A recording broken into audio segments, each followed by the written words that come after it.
Hello, students. Let's start introduction to partnership and partnership final accounts. Introduction. Where a business is to be set up on a scale which needs more capital and involves more risk, two or more persons come together to run it. They agree to share the capital, the management, the risk, and profit of business. Such mutual relationship based on agreement amongst these persons is termed as partnership. The person who have entered into partnership are individually known as partners and collectively as a firm. Meaning of partnership. Partnership is an organization where there is an association of two or more persons coming together to carry on a business with a view to share profit or losses of a firm. Definition. Indian Partnership Act 1932 Section 4 defines the partnership as it is the relation between persons who have agreed to share the profits of a business carried on by all or any one of them acting for all. जब सब मिलकर के काम करेंगे तो उसको बोलेंगे carried on by all, और अगर कोई एक पार्टनर काम करता है बाकी पार्टनर्स आराम करते हैं या सिर्फ पैसा इन्वेस्ट करते हैं तो और any one of them acting for all, इसको हम लोग बोलते हैं any one of them acting for all. Let's see features of partnership form. Agreement. Agreement. Partnership is a result of agreement between partners. It could be written or oral. A written agreement is preferred so that it can be used as a proof in the court of law, and such written agreement is known as partnership deed. Next, number of partners. Minimum two partners are needed to start partnership firm and maximum number of partners are 50 according to Companies Act 2013 amended in 2040. इसमें जो changes किया गया था वो 2014 में हुआ था. Next, lawful business. Business undertaken by partnership should be lawful. It cannot undertake business which is not allowed by state. The definition of partnership also does not permit any illegal business. Next, sharing of profit and losses. The purpose of partnership is to earn maximum profit. Partners have to share profit and losses according to the ratio given in the agreement. If the agreement is silent about the ratio, then profit and losses share will be equally. Next, unlimited liability. The liability of partner is unlimited, joint and several. That is, partners are liable till the last rupee in their pocket. If assets of business is not sufficient to pay liabilities, then personal property of partner can be used. If any one of the partner is declared insolvent, then his liability will be borne by the solvent partner. Solvent का मतलब होता है students जो पैसा देने में सक्षम है, और इनसॉल्वेंट का मतलब होता है जो बैंक करप्ट हो चुका है, जिसके पास अभी पैसे नहीं. Next, joint ownership and management. Each partner is joint owner of the property of the firm, so no partner can use property for personal use. All partners have equal rights in managing the firm, so all partners are jointly responsible for the management of firm. Next point, registration. Registration of partnership firm is compulsory only in the state of Maharashtra with effect from 1st April 2005. According to Indian Partnership Act 1932, registration of partnership firm is optional. It means a firm may or may not be registered. Registration of firm merely certifies its existence, and it is a process of entering the name of partnership firm in register of registrar.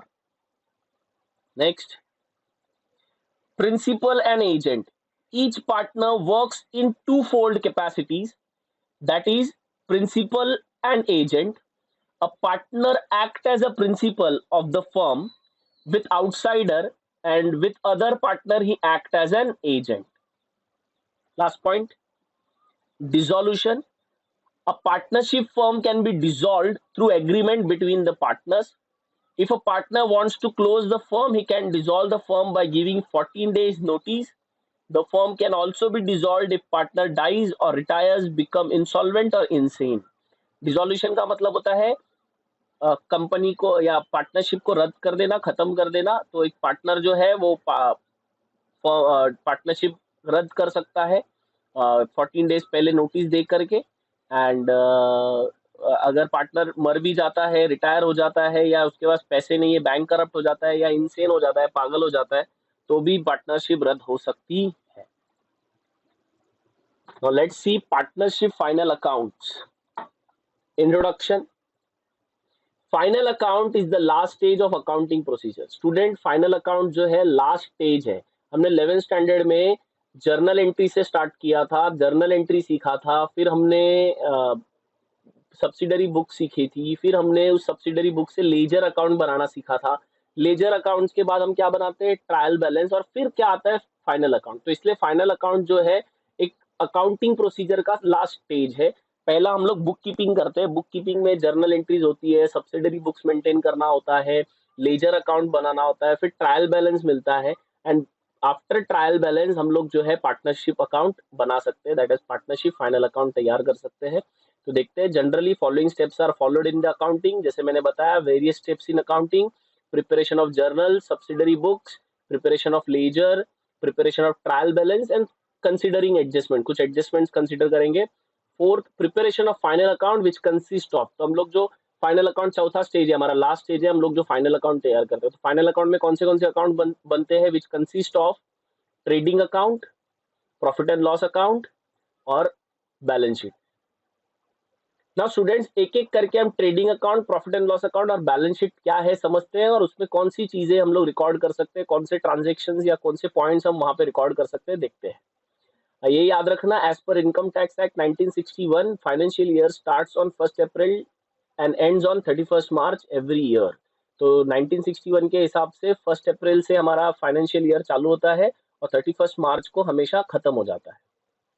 So let's see necessity of preparation of final account. क्यों हम लोग final account बनाते हैं वो एक बार देख लेते हैं। तो हम लोगों को final account is prepared for the following various purposes: to find out the gross profit और gross loss incurred during the year. तो हम लोगों को ग्रॉस प्रॉफिट और ग्रॉस लॉस पता करने के लिए काम आता है फाइनल अकाउंट। हमको नेट प्रॉफिट नेट लॉस पता करने के लिए काम आता है final account. To know the financial position of the business at the end of every year, हमारे बिजनेस का फाइनेंशियल कितना स्ट्रांग है, कितना हम लोग फाइनेंशियली स्ट्रांग है या नहीं है, वो पता करने के लिए हम लोग फाइनल अकाउंट बनाते हैं। To find out the amount of debtors and creditors, हमारे कस्टमर से कितने पैसे लेने हैं, क्रेडिटर्स को कितने पैसे देने हैं, ये हम लोग साल के आखिर में पता करते हैं। To prepare various accounts for future planning, हम लोग और भी क्या तैयारी करना चाहिए, हमारे बिजनेस को आगे कैसे बढ़ाना चाहिए, तो उसके लिए भी हम लोग फाइनल अकाउंट तैयार करते हैं। To find the source and application of fund, अभी आगे बिजनेस को आगे बढ़ाना है तो पैसे का बंदोबस्त कहाँ से करना है, फिर उस पैसे को कहाँ इन्वेस्ट करना है, तो ये भी हम लोग को पता चल सकता है with the help of final account. To find out the value of goodwill for the purpose of reconstruction of firm, अगर हमारा गुडविल का मतलब क्या होता है, good name of the firm, तो हम लोग अपने नाम को और अच्छा कैसा बिल्ड करें ताकि बिजनेस को आगे और कैसे रिकंस्ट्रक्ट करें या आगे कैसे लेकर जाए। To calculate various taxes of firm like income tax etcetera etcetera, तो जैसे इनकम टैक्स हर एक कोई भरता है, तो फाइनल अकाउंट के थ्रू पता चल सकता है कि नेट इनकम कितना है, तो कितना टैक्स भरना चाहिए। आ जाते हैं अभी proforma of trading account for the year ended. तो देखो स्टूडेंट, ये जो ट्रेडिंग अकाउंट है, ये ट्रेडिंग अकाउंट में कौन से ट्रांजेक्शन रिकॉर्ड होते हैं, वो ट्रांजेक्शन रिकॉर्ड होते हैं जो सीधा मैन्युफैक्चरिंग से रिलेटेड है। जैसे एग्जांपल के तौर पे फैक्ट्री या कारखाने में जो चीजें बनाई जाती है, जो भी चीजें बनती होंगी उस पे जो भी खर्चा लगता होगा, वो सारा खर्चा या उधर से जो भी इनकम आएगा, उस प्रोडक्ट को बेच करके सेल करके जो भी इनकम आएगा, वो वाले ट्रांजेक्शन्स हम ट्रेडिंग अकाउंट के डेबिट और क्रेडिट में लिखते हैं। तो ट्रेडिंग अकाउंट में क्या चीजें रिकॉर्ड होती है, ट्रेडिंग अकाउंट में मैन्युफैक्चरिंग से रिलेटेड, प्रोडक्शन से रिलेटेड, मतलब फैक्ट्री के अंदर, सिंपल भाषा के अंदर फैक्ट्री के अंदर जो भी चीजें बनाई जाती है और उस बनाने के पीछे जो भी खर्चा होता है, वो हम ट्रेडिंग अकाउंट में दिखाते हैं। ठीक है, तो देखते हैं क्या क्या पॉइंट्स आ सकता है ट्रेडिंग अकाउंट में। ट्रेडिंग अकाउंट बनता कैसे है, देखो ट्रेडिंग अकाउंट तुम्हारे सामने आया कैसा बनता है। पर्टिकुलर्स अमाउंट अमाउंट, तो जो पहला अमाउंट कॉलम है उसको इनर बोलते हैं, दूसरा अमाउंट का कॉलम है उसको आउटर कॉलम बोलते हैं। सेम क्रेडिट साइड में भी पर्टिकुलर्स अमाउंट अमाउंट, और इनके ऊपर डेबिट, ये जो साइड है तुम्हारे लेफ्ट हैंड साइड में वो डेबिट है, और राइट हैंड साइड में वो क्रेडिट साइड है। तो डेबिट साइड में एक्सपेंसेस रिकॉर्ड किए जाते हैं, क्रेडिट साइड्स में इनकम्स रिकॉर्ड की जाती है। नाउ देखते हैं ट्रेडिंग अकाउंट का पहला लाइन बच्चों हमेशा ओपनिंग स्टॉक होता है। ओपनिंग स्टॉक का मतलब क्या होता है, पिछले साल का जो गुड्स, पिछले साल अगर कोई गुड्स है बच गया था, तो ऑब्वियसली वो फेंकेंगे नहीं। फैक्ट्री के अंदर अगर कोई गुड्स बच जाएगा तो उसको नेक्स्ट ईयर यूज करेंगे, तो वो हो जाएगा हमारे लिए ओपनिंग स्टॉक। अब नॉर्मली पिछले साल का बचा हुआ गुड्स क्या इस साल पूरा चलेगा, क्या नया साल पूरा कंटिन्यू होगा, क्या नहीं, तो हमको परचेज करना पड़ेगा। तो सेकंड लाइन पे आता है परचेजेस।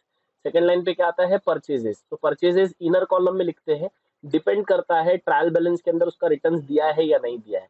अगर दिया है तो हम क्या करेंगे, लेस रिटर्न आउटवर्ड। जैसे हम कोई रॉ मटेरियल या कुछ परचेज करते हैं, कच्चा माल खरीदते हैं, तो उसमें से हम क्या कर सकते हैं, रिटर्न लेस, मतलब अगर जैसे कुछ खरीदा तो उसमें कुछ प्रॉब्लम आ गया तो हमने उसको क्या कर दिया, रिटर्न भेज दिया। जहां से भी हमने खरीदा था वो रॉ मटेरियल उसको रिटर्न भेज दिया, तो कुछ रिटर्न आउटवर्ड हो सकता है, कुछ रिटर्न हो सकता है। तो इसका इन्फॉर्मेशन ट्रायल बैलेंस के क्रेडिट में होता है, ध्यान देना है। फिर उसको लेस करके आउटर में डालेंगे। तो ये तीन लाइन हमेशा फिक्स होती है ट्रेडिंग अकाउंट की, फर्स्ट तीन line, to opening stock, to purchases, less return outward. ये कट करने के बाद हम लोग ट्रेडिंग अकाउंट के क्रेडिट साइड का पहला दो लाइन क्या फिक्स है, बाय सेल्स पहले लाइन पे आएगा, फिर इनर कॉलम में लिखेंगे सेम उसी तरीके से जैसे हमने कोई माल बेचा, उसमें अगर कोई डिफेक्ट आ गया, कुछ प्रॉब्लम आ गया, तो वो कस्टमर हमको क्या कर सकता है, रिटर्न कर सकता है। तो अगर कुछ रिटर्न आया तो उसको लिखेंगे लेस रिटर्न इनवर्ड, तो वो भी कट करने के बाद जो वैल्यू है वो आउटर में जाएगी। नाउ देखते हैं डेबिट में और कौन से ट्रांजेक्शन आ सकते हैं। तो दिया है कैरेज इनवर्ड। तो कैरेज इनवर्ड का मतलब होता है बच्चों ट्रांसपोर्टेशन कॉस्ट। ट्रांसपोर्टेशन कॉस्ट, जो हमने परचेज किया ना, रॉ मटेरियल परचेज किया, उसके ऊपर जो ट्रांसपोर्टेशन का खर्चा लगा, वो भी मैन्युफैक्चरिंग से रिलेटेड है। क्योंकि अगर मैं ट्रांसपोर्ट करके गुड्स लाता नहीं तो मैन्युफैक्चर होता नहीं। तो कैरेज इनवर्ड का खर्चा किससे रिलेटेड है, मैन्युफैक्चरिंग से रिलेटेड है, इसलिए ये जाता है ट्रेडिंग अकाउंट के डेबिट में। नेक्स्ट है फ्रेट। फ्रेट भी एक तरीके का ट्रांसपोर्टेशन कॉस्ट ही है। जैसे कैरेज बोलो तो तुम लोग ऐसा बोल सकते हो बड़े ट्रक्स का कॉस्ट, तो फ्रेट छोटे ट्रक्स का कॉस्ट, लेकिन दोनों का मतलब सेम है, ट्रांसपोर्टेशन कॉस्ट। नेक्स्ट पॉइंट है डॉक चार्जेस। बच्चों डॉक चार्जेस भी ट्रेडिंग अकाउंट में जाता है, क्योंकि ये भी डायरेक्ट एक्सपेंसेस है। ये एक्सपेंसेस पोर्ट्स के ऊपर भरा जाता है। जैसे अगर हमारा कोई रॉ मटेरियल है, शिप के थ्रू आ रहा है, पानी के थ्रू आ रहा है, तो वो जो लोडिंग एंड अनलोडिंग चार्जेस होते हैं वो हमको पे करना पड़ता है। तो वो भी हम लोग ट्रेडिंग अकाउंट में, मैन्युफैक्चरिंग के ही अकाउंट में दिखाते हैं डॉक चार्जेस। ठीक है, नेक्स्ट पॉइंट है कस्टम ड्यूटी। कस्टम ड्यूटी का भी मतलब यही होता है कि हम लोग जो इंटरनेशनल गुड्स अगर हम लोग कुछ मंगा रहे हैं, फॉरेन से अगर कोई रॉ मटेरियल मंगा रहे हैं, तो उसके ऊपर हमको क्या करना पड़ेगा, कस्टम ड्यूटी पे करना पड़ेगा। मे बी एक्सपोर्ट भी करेंगे तो भी हमको कस्टम ड्यूटी पे करना पड़ता है। तो ये भी एक डायरेक्ट एक्सपेंसेस ही है, क्योंकि फैक्ट्री वालों को पे करना पड़ता है। तो ये भी जाता है ट्रेडिंग अकाउंट के डेबिट में। नेक्स्ट पॉइंट है वेजेस, प्रोडक्टिव, मैन्युफैक्चरिंग वेजेस। तो क्लियरली बोला है, प्रोडक्टिव का मतलब क्या हो गया, प्रोडक्शन के रिलेशन। वेजेस का मतलब क्या होता है, वो पगार। वेजेस मतलब क्या होता है, पगार। बट वो पगार जो फैक्ट्री के वर्कर्स को दिया जाता है, तो फैक्ट्री में जो काम करते हैं उनको जो पगार मिलता है उसको कहते हैं वेजेस। तो इसको मैन्युफैक्चरिंग वेजेस बोलो, वेजेस प्रोडक्टिव बोलो, तो भी ये कहाँ जाएगा, ट्रेडिंग अकाउंट के डेबिट में। नेक्स्ट पॉइंट है वेजेस एंड सैलरी। ना ये पॉइंट भी देखो सेम है, पहला नाम लेकिन यहाँ पे ध्यान देना वेजेस है, और फिर दूसरा नाम है सैलरी। तो वेजेस जो है वो पता है हमको कि ये फैक्ट्री के जो वर्कर्स है उनको जो पगार देते हैं उनको कहते हैं हम लोग वेजेस। लेकिन सैलरी जो होता है ना स्टूडेंट, वो हम लोग ऑफिस में जो काम करते हैं ना उनको देते हैं। तो वेजेस जो है, लेकिन यहाँ पे क्या किया, वेजेस और सैलरी साथ में लिख दिया है। तो इसमें हमको ध्यान देना है कि वेजेस अगर पहला नाम होगा ना तो ये ट्रेडिंग अकाउंट में जाएगा, और सैलरी अगर पहला नाम होगा ना तो वो ऑफिस में जाएगा, और ऑफिस का एक्सपेंडिचर के लिए हम अकाउंट सीखने वाले हैं, that is profit and loss account, वहां जाता है। तो सिर्फ ये पॉइंट ऐसे याद रखना, अगर पहला नाम वेजेस होगा तो ट्रेडिंग अकाउंट में जाएगा, और अगर पहला नाम सैलरी होगा तो प्रॉफिट एंड लॉस अकाउंट में जाएगा। नेक्स्ट है इम्पोर्ट ड्यूटी। सेम, अगर हम कहीं फॉरेन से कोई गुड्स इंपोर्ट करते हैं तो उस पर भी हमको टैक्स पे करना पड़ता है, तो वो भी हम लोगों के लिए डायरेक्ट एक्सपेंसेस ही होता है, इम्पोर्ट ड्यूटी। लेकिन एक्सपोर्ट ड्यूटी होगा तो वो सेलिंग रिलेशन के इसमें होगा, इसलिए वो जाएगा प्रॉफिट एंड लॉस के डेबिट में। तो import duty, export duty, import duty trading के अकाउंट में जाता है, export duty profit and loss के डेबिट में जाता है। नेक्स्ट बोला है coal, coke, gas, motive, power, oil, water, grease. तो ये इसमें से कोई भी नाम अगर तुमको एग्जाम में आएगा तो ये सारे के सारे देखो, कोल, कोक, गैस, मोटिव, ये सब फैक्ट्री में यूज होने वाले चीजें हैं। कोल मतलब कोयला होता है, कोक जो कोयले को गर्म करके तैयार किया जाता है, gas, motive, power, oil, water, grease, ये सब का इस्तेमाल कहाँ होता है? फैक्ट्री में यूज होता है, ऑफिस में नहीं होता है। इसके लिए ये जो चीजें हैं इसका एक्सपेंडिचर कहाँ जाता है? ट्रेडिंग अकाउंट के डेबिट में। Royalty on purchase slash production. बच्चों ये पॉइंट पे जरा ध्यान देना, royalty on purchase and production. ना रॉयल्टी का मतलब क्या होता है? रॉयल्टी का मतलब होता है अगर किसी से हमने कुछ इनोवेशन परचेज किया है, उसके इनोवेशन के ऊपर हम क्या कर रहे हैं? कुछ प्रोडक्शन कर रहे हैं या कुछ प्रोड्यूस कर रहे हैं, तो जिससे हमने वो इनोवेशन परचेज किया था उसको हमको क्या देना पड़ेगा? रॉयल्टी देना पड़ेगा। मतलब कुछ एक तरीके का कॉस्ट देना पड़ेगा, कमीशन देना पड़ेगा, एक तरीके से हमको उसको एक चार्ज देना पड़ेगा उसके इनोवेशन के लिए, तो उसको हम लोग बोलते हैं रॉयल्टी। समझने के लिए, सपोज तुमने एक फास्टेस्ट कार बनाई है और मेरी कंपनी है जो कार मैन्युफैक्चर करती है। अब तुम लोग एक नए एक इनिशियल स्टेज पे हो, तुम्हारे पास इतने पैसे नहीं है कि तुम अभी अपना कार बना के बेच सको, तो तुमने एक टेक्नोलॉजी डेवलप कर ली कि तुम फास्टेस्ट कार हो, कार एकदम फास्ट भागने लगेगी, ऐसा टेक्नोलॉजी तुमने डेवलप कर लिया। अब मैं एक प्रोडक्शन कंपनी होने के नाते या एक मैन्युफैक्चरिंग कंपनी होने के नाते मैं क्या करूंगा? तुमसे वो इनोवेशन खरीद लूंगा, लेकिन क्या तुमको फिर वो उसके बदले में कुछ मिलेगा? यस मिलेगा। जितनी मैं कार बना बना के बेचूंगा तुम्हारे टेक्नोलॉजी के मदद के थ्रू, मैं तुमको हर कार के पीछे क्या देने वाला हूँ? रॉयल्टी देने वाला हूँ। तो रॉयल्टी ऑन प्रोडक्शन और परचेज का मतलब ये होता है कि हम कंपनी को किसी तरीके का इनोवेशन या टेक्नोलॉजी के ऊपर क्या करना है? पैसा देना है। तो इसको बोलते हैं royalty on purchase, royalty on production. तो ये देखो, ये भी एक तरीके से मैन्युफैक्चरिंग का कॉस्ट बढ़ेगा, एक प्रोडक्ट बनाने का खर्चा बढ़ेगा, तो इसके लिए इसको भी किधर दिखाते हैं? ट्रेडिंग अकाउंट के डेबिट में। लेकिन इसके ऊपर एक चीज याद रखना कि जो रॉयल्टी ऑन सेल होता है, रॉयल्टी ऑन सेल का मतलब क्या होता है? देखो, मैं खुद एक मैन्युफैक्चरिंग कंपनी हूँ, टेक्नोलॉजी भी मेरी, सब कुछ मेरा था, बस मैंने जैसे मैं कार बना रहा हूँ, तो मैंने कार क्या किया? तुमको दिया बेचने के लिए। मैंने बोला तुम मेरी कार को बेच के दो, बेच के दोगे तो मैं तुमको क्या दूंगा? कमीशन, या मैं तुमको कुछ चार्जेस दूंगा, तो उसको भी क्या बोलते हैं? Royalty on sale.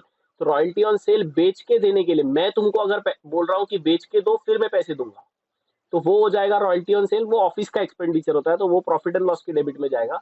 लेकिन रॉयल्टी ऑन परचेज या प्रोडक्शन होगा या खाली रॉयल्टी भी होगा, तो वो ट्रेडिंग का खर्चा माना जाएगा। नेक्स्ट पॉइंट है प्राइमरी पैकिंग चार्जेस। देखो, प्राइमरी मतलब जैसे कि अभी एक कोई बिस्किट का पैकेट ले लो, तो उसको जो फर्स्ट पैकेजिंग का खर्चा होता है, बाद में नहीं। अमेजोन वाले क्या करते हैं, फ्लिपकार्ट वाले क्या करते हैं, बाद में जो पैकिंग करते हैं, तो वो ऑफिस एक्सपेंडिचर भाई, अलग से कुछ पैकिंग। लेकिन जो कंपनी से पैक होके आता है, प्राइमरी पैकिंग चार्जेस, तो वो ट्रेडिंग से रिलेटेड होता है, मैन्युफैक्चरिंग से रिलेटेड होता है, तो वो manufacturing that is direct expenses है, तो ये जाएगा कहाँ पे? ट्रेडिंग अकाउंट के डेबिट में। नेक्स्ट पॉइंट है फैक्ट्री, क्लियरली बोला है फैक्ट्री का लाइटिंग, हीटिंग का खर्चा तो ट्रेडिंग अकाउंट में जाएगा। नेक्स्ट बोला है फैक्ट्री का रेंट, रेट्स, ये भी किधर जाएगा? ट्रेडिंग अकाउंट के डेबिट में जाएगा। क्लियरली बोला है फैक्ट्री इंश्योरेंस, फैक्ट्री वर्ड नहीं यूज होगा तो लाइटिंग किधर जाएगा? ऑफिस में, that is profit and loss में। तो इधर बोला है कि फैक्ट्री का रेंट है, फैक्ट्री का इंश्योरेंस है, तो ये सब के सब कहाँ जाने वाले हैं? ये भी एक्सपेंडिचर है, तो ये कहाँ जाएगा? ट्रेडिंग अकाउंट के डेबिट में। नेक्स्ट पॉइंट है works manager salary. Works manager मतलब वर्क, वर्क्स बोलेंगे तो फैक्ट्री का वर्क, तो मैनेजर का जो फैक्ट्री में जो मैनेजर है उसकी जो सैलरी होगी वो जाएगा ट्रेडिंग अकाउंट के डेबिट में। क्रेडिट साइड पे चलते हैं students. By goods lost by fire, by goods lost by theft, by goods distributed as free samples, by goods lost in accident. Now student, ये चारों पॉइंट्स का मतलब एक ही है, खाली डिफरेंट डिफरेंट तरीके से बताया है। जैसे गुड्स जल गए आग से, या गुड्स चोरी हो गए, थेफ्ट हो गए, या फ्री में बांट दिया, तो ये एक्चुअल में क्या एक तरीके से लॉस है, बट ये एडजस्टमेंट के तौर पे आता है स्टूडेंट्स एग्जाम में। ये तुमको ट्रायल बैलेंस में नहीं दिया रहता है, ये कहाँ पे दिया रहता है? तुमको एडजस्टमेंट में दिया रहता है। एडजस्टमेंट में क्या बोलता है कि गुड्स लॉस्ट हो गया फायर से, या मे बी गुड्स चोरी हो गए तुम्हारे, या मे बी गुड्स को फ्री में बांट दिए, या गुड्स लॉस्ट इन एक्सीडेंट हो गए। तो एक्चुअल में तुम ये सोचो कि इसका दो इफेक्ट होता है। एडजस्टमेंट को कितने इफेक्ट्स होते हैं? दो इफेक्ट। एक इफेक्ट जाता है ट्रेडिंग अकाउंट के क्रेडिट में, तो दूसरा इफेक्ट चले जाएगा प्रॉफिट एंड लॉस के डेबिट में। क्योंकि ये लॉस है तो सेकंड इफेक्ट वहां पे दिखाना है। तो अभी यहाँ पे ध्यान दो कि गुड्स लॉस बाय फायर ये ट्रेडिंग अकाउंट के क्रेडिट में क्यों दिखाते हैं? ट्रेडिंग अकाउंट के क्रेडिट में इसलिए दिखाते हैं, अगर ये नहीं जलता तो सेल होता, चोरी नहीं होता तो भी सेल होता, फ्री में नहीं बांटते तो भी सेल में जाता। तो ये सिर्फ एक तरीके से ग्रॉस प्रॉफिट का या हमारे फैक्ट्री का क्या है, ये सेल होता था, बट ये सेल हम दिखा देंगे कहाँ पे, ट्रेडिंग के क्रेडिट में। लेकिन ये हमारा फायदा नहीं हुआ है, हमको इसके पैसे नहीं मिले, कुछ भी नहीं मिला है, ये खाली हमारा एक इंफॉर्मेशन है। तो इसका एक इफेक्ट दिखाएंगे हम ट्रेडिंग के क्रेडिट में, तो सेकेंड इफेक्ट दिखा देंगे पीएनएल के डेबिट में। पीएनएल के डेबिट में दिखा देंगे तो ये लॉस है करके पता चल जाएगा। तो इसका जो इनकम हमारे क्रेडिट में बढ़ा वो डेबिट से, प्रॉफिट एंड लॉस के डेबिट से माइनस हो जाएगा, तो नेट प्रॉफिट हमारा क्या हो जाएगा, कम हो जाएगा। तो ग्रॉस प्रॉफिट निकालने में ये हमको हेल्प करता है। ग्रॉस प्रॉफिट या हमारा जो फैक्ट्री का अकाउंट है वहां पे लॉस नहीं दिखाई दे, तो हम लोग ग्रॉस प्रॉफिट ही ज्यादातर हमको निकलता है, ठीक है, ग्रॉस लॉस में नहीं जाता। अगर हम ये नहीं दिखाएंगे तो शायद हमारा क्या दिखाई दे, ग्रॉस लॉस। हम ग्रॉस लॉस नहीं निकालते, हम ज्यादातर ग्रॉस प्रॉफिट ही निकालेंगे। तो वहां से इसको क्या कर देंगे, यहाँ पे ऐड कर देंगे, जिसकी वजह से थोड़ा सेल के साइड या क्रेडिट साइड थोड़ा बड़ा हो जाएगा बाद में। लेकिन जब इसको हम लोग सेकेंड इफेक्ट देंगे प्रॉफिट एंड लॉस के डेबिट में, तो खुद ही कट के नेट प्रॉफिट क्या हो जाएगा, एडजस्ट हो जाएगा। आगे देखते हैं, by goods withdrawn by partner. ये तो गुड्स विड्रॉन है, देखो पार्टनर ने अगर गुड्स विड्रॉन किए हैं तो ये लॉस तो है नहीं, तो इसके जो पैसे हैं वो पार्टनर्स के अकाउंट से कट हो जाएगा। ये भी एक एडजस्टमेंट का पॉइंट है। तो एक इफेक्ट जाएगा ट्रेडिंग अकाउंट के क्रेडिट में, और सेकेंड इफेक्ट चले जाएगा पार्टनर्स के डेबिट में, मतलब पार्टनर्स के खाते से पैसा काटेंगे। तो जो भी पैसा होगा पार्टनर्स इसका पेमेंट करेगा eight the end of the year में भी, या फाइनेंशियल ईयर, उसको बताएंगे कि देख तेरा इतना हिसाब निकलता है।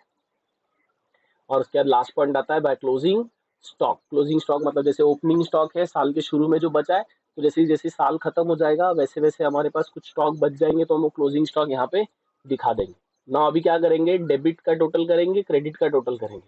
अगर डेबिट का टोटल बड़ा आएगा तो वो दोनों साइड में टोटल लिखेंगे, और अगर बैलेंस निकलेगा, समझो डेबिट का टोटल बड़ा निकला, डेबिट साइड का टोटल बड़ा निकला, तो क्रेडिट साइड में इसको क्या कर सकते हैं हम लोग, by gross loss carried down करते हैं। नॉर्मली सम के अंदर ऐसे प्रॉब्लम्स बहुत कम आते हैं जिसमें ग्रॉस लॉस निकलता है। नॉर्मली क्रेडिट का टोटल बड़ा होता है और डेबिट में बैलेंस निकलता है, to gross profit carried down लिखते हैं, ठीक है। होपफुली तुमको ट्रेडिंग अकाउंट समझ में आया होगा।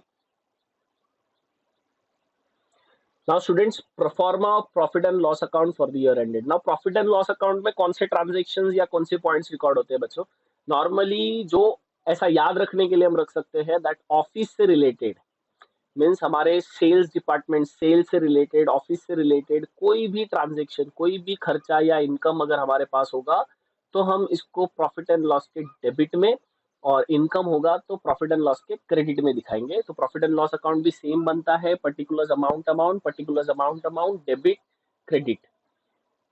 पहला पहला पॉइंट है सैलरीज। सैलरी देखो उनको दिया जाता है जो हमारे एम्प्लॉय होते हैं। देखो वेजेस फैक्ट्री में काम करने वाले को देते हैं, सैलरी जो बैक ऑफिस में या ऑफिस में काम करते हैं उनको देते हैं। नेक्स्ट पॉइंट है सैलरीज एंड वेजेस। ये पॉइंट मैंने तुमको ट्रेडिंग अकाउंट में भी समझाया था कि जो सैलरी अगर पहला नाम होगा तो ऑफिस का खर्चा मानेंगे, अगर वेजेस पहला नाम होगा तो फैक्ट्री का खर्चा मान के हम लोग फैक्ट्री में दिखाएंगे। नेक्स्ट पॉइंट है रेंट रेट्स। देखो रेंट अगर कुछ बोला है, रेंट मतलब ये ऑफिस का ही रेंट होगा, नॉर्मली कोई फैक्ट्री रेंट पे नहीं लेता है। तो इसके लिए स्पेशली याद रखना है कि अगर फैक्ट्री रेंट बोला है तो ही ट्रेडिंग में जाएगा। अगर खाली रेंट रेट्स ऐसा कुछ बोला है तो ये सारे के सारे एक्सपेंडिचर ऑफिस के मान के हम लोग प्रॉफिट एंड लॉस के डेबिट में दिखाएंगे। नेक्स्ट पॉइंट है इंश्योरेंस। इंश्योरेंस भी एक तरीके का खर्चा होता है जो ऑफिस का होता है। इंश्योरेंस का मतलब क्या होता है, सेफ्टी करने के लिए हमने अपने फैक्ट्री की सेफ्टी, मे बी ऑफिस की सेफ्टी, उसके लिए हमने जो इंश्योरेंस का खर्चा किया है वो एक तरीके से हमारा ऑफिस का एक्सपेंडिचर है।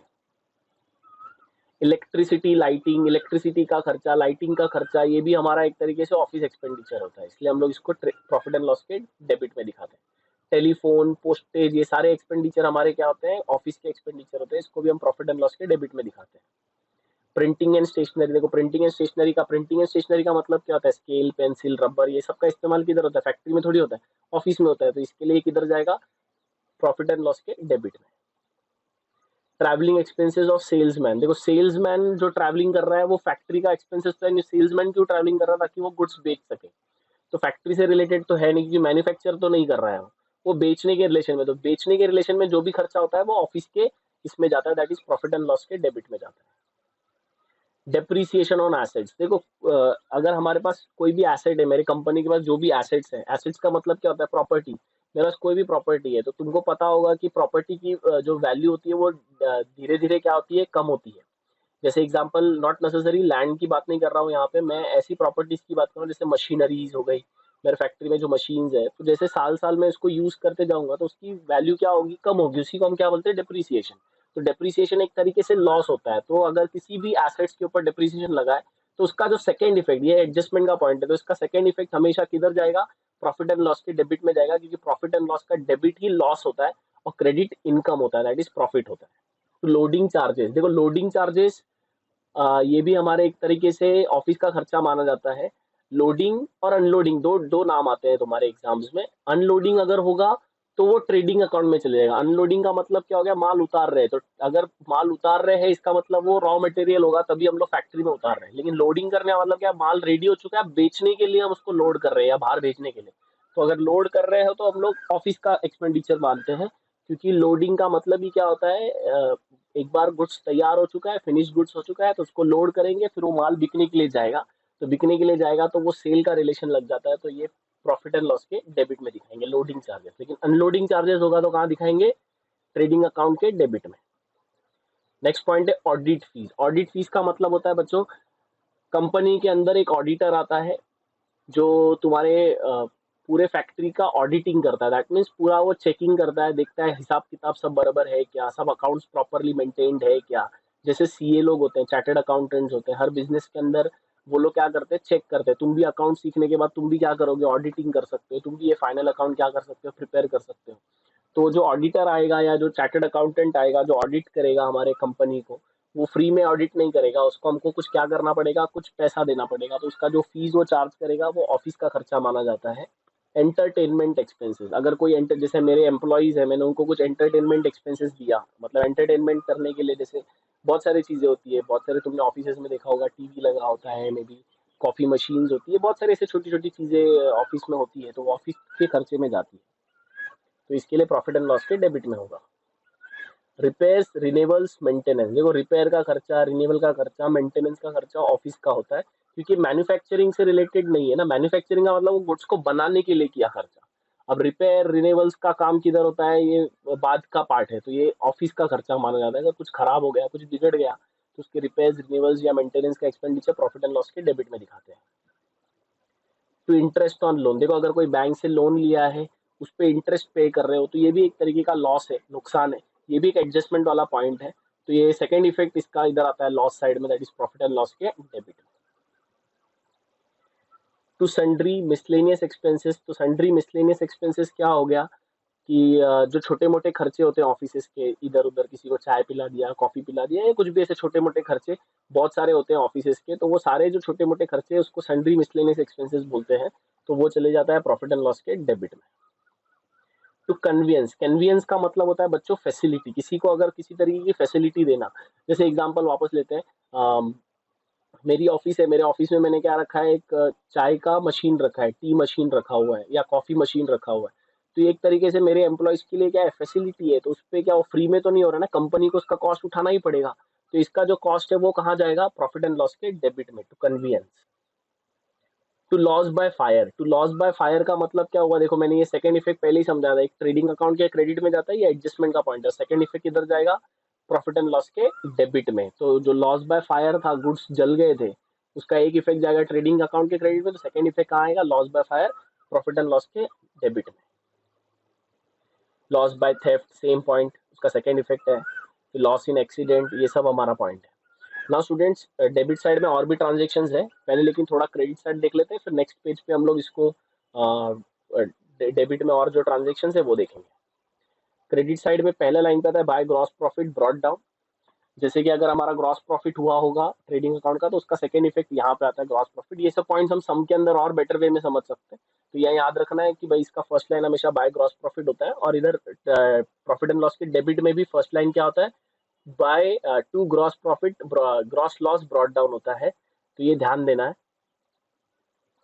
नेक्स्ट पॉइंट है बाय कमीशन रिसीव्ड, अगर किधर से कमीशन मिला तो हमारा इनकम है, तो प्रॉफिट एंड लॉस के क्रेडिट में दिखाएंगे। डिस्काउंट मिला या अर्न किया हमने, तो ये भी हमारा इनकम है, तो कहाँ दिखाएंगे, प्रॉफिट एंड लॉस के क्रेडिट में। इंटरेस्ट रिसीव्ड, इंटरेस्ट रिसीव्ड अगर हमने कहीं इन्वेस्ट किया है, उस पर हमको इंटरेस्ट मिला, तो ये सब सेकेंड इफेक्ट है उसका, ये इंटरेस्ट रिसीव्ड क्रेडिट में आ जाएगा। बाय डिविडेंड रिसीव्ड, डिविडेंड मिला है हमको तो ये भी कहाँ जाएगा, प्रॉफिट एंड लॉस के क्रेडिट में जाएगा। डिविडेंड का मतलब क्या होता है, जैसे कि बैंक में अगर हम पैसा रखते हैं तो हमको इंटरेस्ट मिलता है, लेकिन अगर हम किसी कंपनी में इन्वेस्ट करते हैं as a shares, as a mutual fund, तो हमको उससे क्या मिलता है, डिविडेंड मिलता है। क्या मिलता है, डिविडेंड मिलता है। तो डिविडेंड भी एक तरीके का इनकम होता है, तो ये भी कहाँ जाएगा, प्रॉफिट एंड लॉस के क्रेडिट में। रेंट मिला है, अब हमने किसी को भाड़े पे दिया है, रेंट मिल रहा है, हमको रेंट मिल रहा है, तो कहाँ जाएगा, ट्रेडिंग प्रॉफिट एंड लॉस के क्रेडिट में। नेक्स्ट नेक्स्ट पॉइंट है बाय सन्ड्री मिसलेनियस रिसिप्ट। ना स्टूडेंट्स, मिसलेनियस रिसिप्ट का मतलब छोटा मोटा इनकम यहाँ वहां से अगर हमने कमा लिया, कुछ पैसे कमा लिए, तो हम उसी को क्या बोलते हैं, सन्ड्री या मिसलेनियस रिसिप्ट। ये हमारा इनकम है, हमारे बिजनेस के अलावा हमने छोटा मोटा इनकम कमा लिया, तो उसको हम दिखाते हैं प्रॉफिट एंड लॉस के क्रेडिट में। नेक्स्ट पॉइंट है by profit on sale of assets. ना स्टूडेंट्स, सेल ऑफ एसेट्स पे अगर कोई प्रॉफिट होगा तो वो हम लोग ट्रेडिंग प्रॉफिट एंड लॉस के क्रेडिट में दिखाते हैं। कैसे, एग्जांपल के तौर पे लेते हैं, सपोज मैंने जब भी क्लासरूम बनाया था तो मैंने कुछ एक 20 बेंचेस ऑर्डर दिए थे या 20 बेंचेस खरीद लिए थे ना। जैसे क्लासरूम, लेकिन क्लासरूम में लेके गया तो 2 बेंचेस एक्स्ट्रा हो गए, एक्सेस हो गए। तो अभी मेरे को सिर्फ 18 बेंचेस का ही क्या था, रिक्वायरमेंट था, तो 2 बेंचेस मेरे क्या हो गए, एक्स्ट्रा हो गए थे, तो मुझे इसको बेचना था। अब मैंने जो खरीदे थे वो ऑलरेडी एक सेकेंड हैंड में खरीदा, तो मैंने खुद ने 20 बेंचेस जब भी मैंने खरीदे तो मैंने उसको लिया था सपोज एक 50,000 में, लेकिन 2 बेंचेस एक्सेस थे, अब मेरे को उसको बेचना था, तो जिससे मैंने खरीदा था वो रिटर्न नहीं ले रहा था, तो मैंने क्या किया, उसको एलेक्स पे या कहीं पे बेच दिया। तो जो 2 बेंचेस लेने के लिए बंदा आया, तो मेरे को ऐसा कॉस्ट वाइज एक बेंच बेचना चाहिए था 1500 में, मैंने उसको ऐसे ही बोल दिया 2000 का एक बेंच है, तो वो लेकर चला गया 2000 के पीछे लेके। तो देखो मेरे को इस पे क्या हो गया, प्रॉफिट हो गया। तो ऐसा कुछ अगर इन्फॉर्मेशन दिया है एडजस्टमेंट में या ट्रायल बैलेंस में कि हमको प्रॉफिट हुआ है इस एसेट को बेच करके, तो जैसे मैंने मेरा एग्जांपल बताया कि अगर मैं बेंचेस बेच 1500 में बेचने वाले बेंचेस मैंने 2000 में बेच दिए, तो मेरे एसेट्स के सेल के ऊपर मेरे को 500 रुपए का क्या हुआ, प्रॉफिट हुआ। तो ऐसी इनकम भी मुझे कहाँ दिखानी है, प्रॉफिट एंड लॉस के क्रेडिट में। नेक्स्ट पॉइंट है net loss transfer to partners या करंट। ये तो टैली वाला पॉइंट है, जब भी हम लोग इसका टोटलिंग करेंगे तो ये पॉइंट समझ में आएगा, ठीक है। अगर हमको लॉस निकलता है तो नेट लॉस लिखते हैं, और अगर हमको प्रॉफिट निकलता है तो to profit transfer to partners capital या करंट अकाउंट में जाता है। ये प्रॉब्लम्स में देखोगे तो समझ में आ जाएगा। आगे चलते हैं, डेबिट साइड में वापस आ रहे हैं। क्या है डेबिट साइड में, देखिए थोड़ा, to goods distributed as free sample, ये वही पॉइंट कंटिन्यू है जो हमने फ्री में बांटा था, ये भी हमारा लॉस है। कमीशन अलाउड या गिवन, कमीशन अलाउ या गिवन का मतलब होता है अगर हमने किसी को कमीशन दिया है तो हमारा नुकसान है, लॉस है, तो ये जाएगा प्रॉफिट एंड लॉस के डेबिट में। डिस्काउंट अलाउड, अगर हम अपने कस्टमर को डिस्काउंट देते हैं, ये भी हमारा नुकसान है, ये भी जाएगा प्रॉफिट एंड लॉस के डेबिट में। नेक्स्ट पॉइंट है टू अलावेंसेस। अलावेंसेस का मतलब होता है, ये भी एक तरीके का फैसिलिटी होता है जो कंपनी अपने एम्प्लॉयज को प्रोवाइड करती है, ट्रैवलिंग अलावेंस के तौर पे, या और भी बहुत सारे अलावेंसेस देती है, फूड अलावेंस होता है, बहुत सारा अलावेंस देती है कंपनी अपने एम्प्लॉयज को। तो ये भी एक कंपनी के लिए एक तरीके का क्या है, कॉस्ट है। तो उनका जो ट्रैवलिंग का खर्चा या खाने का पीने का खर्चा कंपनी उठाती है, तो एक तरीके से खर्चा बढ़ जाता है, तो ये प्रॉफिट एंड लॉस के डेबिट में दिखाते हैं। टू एडवर्टाइजमेंट, एडवर्टाइजमेंट करना इट्स एन एक्सपेंडिचर। एडवर्टाइजमेंट करना, देखो बेचने के रिलेशन में खर्चा है। एडवर्टाइजमेंट क्यों करता है, ताकि कोई गुड्स बेच सके, अपने कंपनी अपनी गुड्स बिकवा सके, लोगों तक पहुंचा सके, तो एडवर्टाइजमेंट करती है ताकि गुड्स जल्दी जल्दी बिके। तो एक तरीके से ये ऑफिस का खर्चा माना जाता है। मैन्युफैक्चरिंग से रिलेटेड खर्चा होगा तो ही ट्रेडिंग अकाउंट में जाएगा, वरना मतलब वो डायरेक्ट एक्सपेंसेस होगा तो ही जाएगा, नहीं तो सारे के सारे एक्सपेंडिचर उसके अलावा मैन्युफैक्चरिंग को छोड़ के जो भी खर्चे होंगे वो सारे के सारे कहाँ जाते हैं, प्रॉफिट एंड लॉस के डेबिट में। कैरेज आउटवर्ड, देखो बच्चों अभी कैरेज इनवर्ड ट्रेडिंग अकाउंट के डेबिट में दिखा रहे थे, कैरेज आउटवर्ड, कैरेज आउटवर्ड मतलब ट्रांसपोर्टेशन कॉस्ट, लेकिन काय के लिए, सेलिंग के रिलेशन में, गुड्स तैयार हो चुके थे अब बेचने के लिए, तो कैरेज आउटवर्ड कहाँ जाएगा, प्रॉफिट एंड लॉस के डेबिट में। सेल के रिलेशन में आया तो प्रॉफिट एंड लॉस के डेबिट में जाएगा।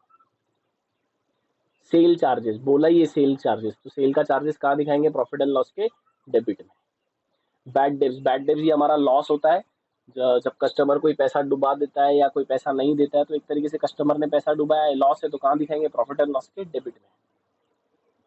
एक्सपोर्ट ड्यूटी, मैंने ये पहले भी समझाया था, एक्सपोर्ट ड्यूटी, एक्सपोर्ट ड्यूटी का मतलब होता है कि जब हम कोई माल बाहर भेजते हैं, तो दैट इज एक्सपोर्ट क्यों कर रहे हैं, क्योंकि वो माल रेडी है, हमारे हमारे कंपनी से वो माल बन चुका है, सामने वाले को भेजना है, तो ये सेलिंग का रिलेशन लग गया, तो इसलिए प्रॉफिट एंड लॉस के डेबिट में जाएगा। टैक्सेस, हम टैक्सेस पे कर रहे हैं तो वो भी हमारा एक तरीके से लॉस है। इनकम टैक्स हो गया, मे भी और भी बहुत सारे टैक्सेस, जैसे डिफरेंट डिफरेंट टैक्सेस होते हैं, तो ये भी हमारे कहाँ जाएगा, प्रॉफिट एंड लॉस के डेबिट में। जनरल एक्सपेंसेस, जनरल मतलब छोटा मोटा खर्चा किया, यहाँ वहाँ कुछ खर्चा हो गया, तो इसको भी हम कहाँ दिखाएंगे, प्रॉफिट एंड लॉस के डेबिट में। ट्रेड एक्सपेंसेस, ना स्टूडेंट ट्रेड एक्सपेंसेस पे थोड़ा ध्यान देना, ट्रेड एक्सपेंसेस दोनों साइड दिखा सकते हैं, ट्रेडिंग अकाउंट में भी दिखा सकते हैं, प्रॉफिट एंड लॉस में भी दिखा सकते हैं। Now students, trade expenses profit and loss में कब दिखाए और ट्रेडिंग अकाउंट में कब दिखाए, जब अगर ट्रायल बैलेंस के अंदर समझो जनरल एक्सपेंसेस दिया हुआ है और ये सब दिया हुआ है, मतलब जनरल एक्सपेंसेस बोलो, मिसलिनियस एक्सपेंसेस बोलो, ऐसे छोटे मोटे एक्सपेंसेस दिए हुए हैं, तो ट्रेड एक्सपेंसेस उस टाइम पे हमको कहाँ दिखाना है, ट्रेडिंग अकाउंट में दिखाना है। लेकिन अगर सपोज जनरल एक्सपेंसेस नहीं दिया है, मिसलिनियस एक्सपेंसेस नहीं दिया है, ऐसे और कोई एक्सपेंसेस नहीं दिए हैं जो छोटे मोटे होते हैं, तो उस सिचुएशन में हमको ट्रेड एक्सपेंसेस कहाँ दिखाना है, प्रॉफिट एंड लॉस के डेबिट में। ये सम के अंदर और बेटर समझ में आएगा, क्योंकि सम जब भी हम लोग ट्रायल बैलेंस पढ़ेंगे तो उसमें समझने की कोशिश करेंगे। आगे चलो, लीगल चार्जेस, लीगल कोई भी चार्जेस है, डॉक्यूमेंटेशन चार्जेस है, तो वो हम लोग को पे करना पड़ेगा, तो कहाँ जाएगा, प्रॉफिट एंड लॉस के डेबिट में। प्रोफेशनल चार्जेस, जैसे तुम लोग मेरे को एज ए टीचर पेमेंट करते हो, तो ये भी एक प्रोफेशनल चार्ज हो गया। जैसे मेरी कंपनी है, तो मैं क्या कर रहा हूँ, किसी प्रोफेशनल को हायर किया है फॉर अकाउंट्स करने के लिए या इसको मेंटेन करने के लिए, तो उसका प्रोफेशनल का जो भी चार्जेस है, या किसी को भी मैंने हायर किया, जैसे ऑडिट फीस में पे कर रहा था, तो वो भी एक प्रोफेशनल है, चार्टेड अकाउंटेंट भी प्रोफेशनल, वैसा नाम चेंज करके देंगे प्रोफेशनल चार्जेस, तो वो भी कहाँ दिखाओगे, प्रॉफिट एंड लॉस के डेबिट में। बैंक चार्जेस, बैंक ने अगर तुम्हारा कोई चार्ज कट किया है, तो ये भी ऑफिस का ही खर्चा माना है, सेल का रिलेशन है। ट्रेडिंग अकाउंट में तभी एंट्री जाएगी अगर वो मैन्युफैक्चरिंग से रिलेटेड है, बाकी कोई भी नुकसान, कोई भी एक्सपेंडिचर, सारे के सारे किधर जाने वाले हैं, प्रॉफिट एंड लॉस के डेबिट में। सॉलिसिटर फीस, सॉलिसिटर फीस बच्चों एक तरीके से जो एडवाइजर होते हैं, या तुम्हारा समझो तुम्हारी कंपनी में जो ऑर्डर ले रहा है, तो उसको जो फीस देना पड़ रहा है, या ऑर्डर देने वाला व्यक्ति, ऐसा हम लोग बोल सकते हैं। सॉलिसिटर एक तरीके का फीस है, जो जो लोग तुम्हारे कंपनी के अंदर क्या कर रहे हैं, ऑर्डर्स ले रहे हैं, या मे बी तुमको एडवाइस दे रहे हैं, ऐसे टाइप का जिनका जॉब है, तो उनको जो फीस पे कर रहे हैं हम एक्स्ट्रा, वो दैट इज सॉलिसिटर फीस। फिर secondary packing charges, secondary packing charges, देखो सेकेंडरी, देखो प्राइमरी क्या था, प्राइमरी मतलब जो पहला गुड्स को पैकिंग करना है, तो जैसे बिस्किट्स के पैकेट्स हो गए, तो उसको जो फर्स्ट पैकेजिंग होता है वो हो गया प्राइमरी, लेकिन उसके बाद जब उसको अमेजोन या और भी चीज़ों पे, या तुम लोग बोलो मोबाइल फोन्स के अंदर जो पहला पैकिंग बॉक्स में आता है वो प्राइमरी हो गया, लेकिन उसके बाद उसको और अच्छे से पैकिंग करके क्या करते हैं, दूसरे इसमें बेचते हैं, तो उसको सेकेंडरी पैकेजिंग चार्जेस बोलते हैं। तो वो कहाँ पे जाएगा, प्रॉफिट एंड लॉस के डेबिट में। तो loss on sale of fixed assets, जैसे अभी मैंने थोड़ी देर पहले डिस्कस किया था कि अगर मेरे सेल करने से एसेट्स के ऊपर अगर कुछ प्रॉफिट निकलता है तो वो मेरा क्रेडिट में जाता है, लेकिन अगर सेम उसी तरीके से, जैसे मैंने 20 बेंचेस लिए थे, तो 20 में से 2 बेंचेस मेरे पास एक्सेस पड़े हुए थे, तो वो 2 बेंचेस मैंने क्या कर दिए, सपोज एक बेंच मुझे 1500 में बेचना चाहिए था, बट अब जगह भी नहीं होने की वजह से और इमरजेंसी में बेचने की वजह से मैंने सपोज उसको 1000 रुपीज में बेच दिया, तो मेरे 500 के क्या हो गए, लॉस हो गए। तो इस तरीके से जो लॉस होगा वो भी कहाँ दिखाना है, प्रॉफिट एंड लॉस के डेबिट में।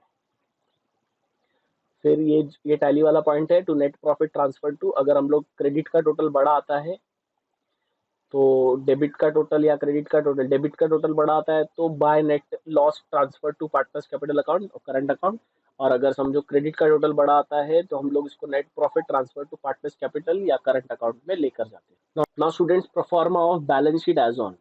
नाउ बैलेंस शीट का प्रोफार्मा देख सकते हो कैसा है, लेफ्ट हैंड साइड में लाइबिलिटीज दिया हुआ है, राइट हैंड साइड में तुमको एसेट्स दिया हुआ है। लाइबिलिटीज का मतलब क्या होता है, जो भी कर्जा है कंपनी के ऊपर, कंपनी ने जो भी कर्जे लिए हुए हैं या जितने भी लोन्स लिए हुए हैं, जितना भी कंपनी को पेमेंट्स करना है, वो सब लाइबिलिटीज में दिखाएंगे। और एसेट्स क्या होता है, कंपनी के जितने भी इन्वेस्टमेंट्स हैं, कंपनी के पास जो भी प्रॉपर्टीज पड़ी हुई है, उसी को हम क्या बोलते हैं, एसेट्स। मैं एक सिंपल लॉजिक बता देता हूँ, एसेट्स को पहचानते कैसे है कि ये एसेट है या ये एसेट नहीं है। तो एसेट पहचानने का सिंपल तरीका है, कोई भी चीज जो तुम लोगों को साल से ज्यादा यूज हो सके, जैसे कि तुम लोग देख सकते हो तुम्हारे पास मोबाइल फोन्स होता है, तो maximum mobile phones more than a year चलता है, तो वो तुम्हारे लिए एसेट है, क्योंकि तुम उसको रिटर्न बेच भी सकते हो और मोर देन अ ईयर यूज भी कर सकते हो। उसी तरीके से कंप्यूटर हो गया, फर्नीचर हो गया, मशीनरी हो गया, ये सब एसेट्स है, क्योंकि तुम इसको मोर देन अ ईयर यूज भी कर सकते हो और जरूरत पड़ने पे इसको सेल करके कुछ अमाउंट रिटर्न भी रिकवर भी कर सकते हो। तो इसी को हम क्या बोलते हैं, एसेट्स। एसेट्स का मतलब होता है प्रॉपर्टी जो वापस बेचा जा सकता है या जिसका इस्तेमाल 1 साल से ज्यादा के लिए किया जा सकता है, तो इसको हम लोग बोलते हैं एसेट्स। बच्चों एसेट्स में देखते हैं क्या क्या जाता है। Goodwill, goodwill is nothing but a good name of the firm. अगर गुडविल फर्म का नाम बहुत अच्छा है तो तुम ज्यादा कमा सकते हो, ज्यादा पैसा कमा सकते हो, ज्यादा पैसा बना सकते हो। तो गुडविल एक तरीके से हमारा एसेट्स माना जाता है। अगर फर्म का नाम बहुत अच्छा है, पार्टनरशिप का नाम बहुत अच्छा है, कंपनी का नाम बहुत अच्छा है, तो हम ज्यादा पैसा कमा सकते हैं नाम की वजह से। तो नाम बिल्ड करना एक तरीके से हमारा एसेट क्रिएट हो जाता है, तो एसेट्स में जाता है। बहुत लोग अपना नाम सोल्ड भी करते हैं। नेक्स्ट पॉइंट है land and building. Land and building क्या है, एसेट्स। लैंड एंड बिल्डिंग क्या है, एसेट्स। क्योंकि देखो लैंड ऐसा चीज है जिसको तुम रीसेल भी कर सकते हो, मोर देन टाइम यूज भी कर सकते हो, तो ये एक तरीके से एसेट है। नेक्स्ट पॉइंट है plant and machinery. Same machinery तुम more than a year use भी कर सकते हो, एज वेल एज इसको जब बेचोगे तो अच्छा खासा पैसा भी आ जाएगा, तो ये भी एक एसेट है। Furniture and fixture. फर्नीचर भी more than a year use होता है और इसको भी बेचोगे तो रिटर्न आ जाते हैं पैसे, जैसे मैंने बेंच वाला एग्जांपल लिया, तो ये हमारे लिए एसेट्स है। इक्विपमेंट, इक्विपमेंट मतलब कोई सामान जो मे बी ऑफिस का सामान या ऑफिस इक्विपमेंट्स बोलो, जैसे लैपटॉप कंप्यूटर, ये सब इक्विपमेंट्स में आते हैं। तो ये सब हमारे लिए भी एसेट है, क्योंकि इसको भी more than a year use कर सकते हैं, एज वेल एज इसको सेल करेंगे तो पैसा भी आ जाता है। डिलीवरी या मोटर वैन। देखो मोटर वैन ये भी एक एसेट है, क्योंकि इसको भी बेच सकते हैं हम, तो मोटर वैन एसेट्स है। नेक्स्ट, लीज होल्ड या free hold property. Lease hold या फ्री होल्ड प्रॉपर्टी का मतलब क्या हुआ, जैसे हमारे पास कोई जगह है, जैसे समझो मेरा एक रेस्टोरेंट है, रेस्टोरेंट के सामने थोड़ी दूर पे हाईवे है, लेकिन उसके पहले काफ़ी स्पेस है, तो वो जगह मैं यूज़ कर रहा हूँ एज अ फ्री, तो मेरे को उसका क्या मिल रहा है, बेनिफिट मिल रहा है, वो भी मेरे लिए एक तरीके से एसेट है। या लीज होल्ड बोलेंगे तो क्या होता है, जिसको मैंने लंबे समय के लिए क्या किया है, रेंट पे लिया है लंबे समय के लिए, तो जैसे कि 10 साल के लिए, 5 साल के लिए अगर मैं किसी चीज़ को रेंट पे लेता हूँ तो उसको हम लोग बोलते हैं लीज। मैक्सिमम गवर्नमेंट के हिसाब से 99 ईयर्स का क्या हो सकता है, लीज हो सकता है। फ्री होल्ड प्रॉपर्टी का मतलब क्या होता है, जो फ्री में मैंने प्रॉपर्टी रखी हुई है और उसका मेरे को क्या मिल रहा है, बेनिफिट मिल रहा है, तो ये उसके साथ कंसिडर होगा, तो वो भी एसेट है। प्रीमाइसेस मतलब जगह, जगह भी एक तरीके का एसेट होता है। नेक्स्ट पॉइंट है पेटेंट्स। पेटेंट्स का मतलब होता है स्टूडेंट डिजाइन। तो जैसे भी समझो तुम लोगों ने बहुत सारी बड़ी कंपनियों के डिजाइन देखे होंगे, जैसे कि तुम लोग पेप्सी का लोगो देखो, तो ये एक तरीके का डिजाइन है, उनका फिक्स है, पेटेंट है, वो डिजाइन कोई और चोरी नहीं कर सकता। तो एक तरीके से पेटेंट्स भी क्या हो जाता है, एसेट, क्योंकि लोग उनके वो डिजाइन को देख के पहचान जाते हैं, उनके प्रोडक्ट्स को समझ जाते हैं कि ये इनके प्रोडक्ट्स हैं, और उसको देख के ही लोग क्या करते हैं, परचेज कर लेते हैं। तो ये एक तरीके से पेटेंट्स भी एसेट होता है। लूज टूल्स, लूज टूल्स का मतलब होता है कि ये जो पकड़ पाने जो यूज होते हैं, तो जो कंपनी के जो बड़े बड़े मशीन्स होते हैं उसमें जो लूज टूल्स का इस्तेमाल किया जाता है, ये भी एक तरीके का एसेट है, लूज टूल्स। इन्वेस्टमेंट, अगर तुम कहीं पैसा इन्वेस्ट करोगे तो ये भी एक तरीके से क्या है, एसेट है, क्योंकि इन्वेस्ट करोगे तो वो पैसा रिटर्न आएगा ही। तो जो चीज रिटर्न आ सकती है या जिसको हम लोग साल दर साल इन्वेस्ट करेंगे, इन्वेस्टमेंट 1 साल के लिए हो सकता है, 2 साल, 5 साल या मोर देन ईयर के लिए भी हो सकता है, मतलब मैक्सिमम ईयर्स के लिए हम कर सकते हैं, एंड बाद में इसका रिटर्न आ सकता है। तो ये जैसे लैंड एंड बिल्डिंग है, इसका भी पैसे कभी ना कभी रिटर्न आते हैं, तो इन्वेस्टमेंट भी करोगे तो कभी ना कभी पैसे क्या आएंगे, रिटर्न आएंगे, तो ये भी क्या है, एसेट है। Stores and spare parts. तो देखो स्टोर्स एंड स्पेयर पार्ट्स भी एक तरीके से एसेट है। प्रीपेड एक्सपेंसेस, अगर कोई एडवांस में तुमने खर्चा कर दिया है तो ये भी एसेट है। एडवांस में कोई खर्चा किया है, जब तक वो उसका काम नहीं हो जाता तब तक वो तुम्हारे लिए एसेट है, क्योंकि तुमने एडवांस में पेमेंट कर दिया है। Outstanding income. आउटस्टैंडिंग इनकम मतलब अगर कहीं से पैसा आना बाकी है, तो देखो पैसा अगर कहीं से आने वाला है तो वो भी एक तरीके से क्या होता है, एसेट्स होता है।